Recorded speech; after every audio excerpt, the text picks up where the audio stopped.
On the morning of December 7, 2025, the Republic of Benin woke up to a shock that would shake the entire West African region. Before sunrise, a group of heavily armed soldiers broke away from the National Army and launched a coordinated attack on key government facilities in Cotonou. Their first target was the national television station, the heart of official communication. After pushing aside security personnel, the mutineers marched into the studio, seized the microphones, and announced to the world that the government had been dissolved. They declared a new military body called the Committee for Refoundation, claiming that President Patrice Talon had failed the nation. They accused the government of corruption, insecurity in northern Benin, and neglect of soldiers.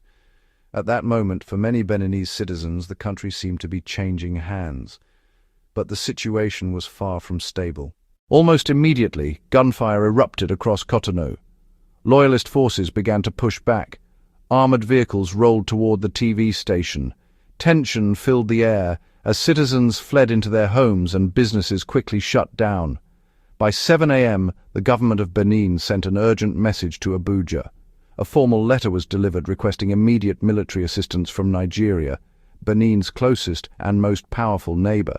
This request activated a long-standing defense agreement within ECOWAS, giving Nigeria the legal authority to intervene. Within minutes, President Bola Ahmed Tinubu ordered an emergency response. Nigeria launched one of the fastest cross-border interventions in West African history. The Nigerian Air Force scrambled fighter jets from bases in the southwest. These jets crossed into Benin airspace with full authorization. Their mission was simple: deter the coup plotters, support loyalist forces, and prevent the collapse of constitutional order. Residents in Cotonou reported hearing the roar of the jets as they flew low, sending a clear warning to the mutineers holding the TV station and a military camp. At the same time, a specialized unit of Nigerian ground forces was deployed to Benin's border and moved in to assist in securing key locations. ECOWAS quickly aligned with Nigeria's decision. Ghana, Ivory Coast, and Sierra Leone prepared backup units as part of the ECOWAS standby force, giving the operation regional legitimacy.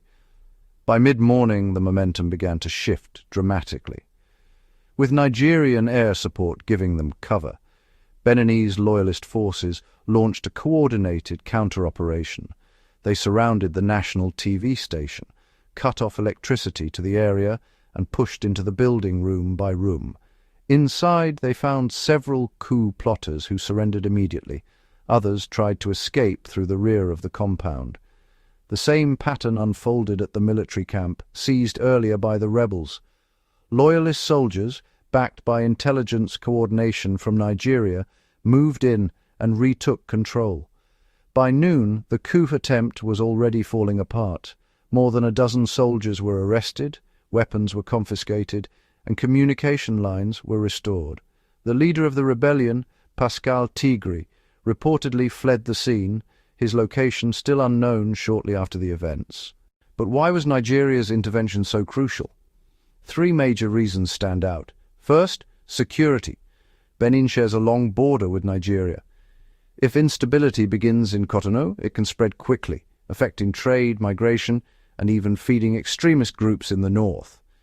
Nigeria could not risk a spillover. Second, regional stability.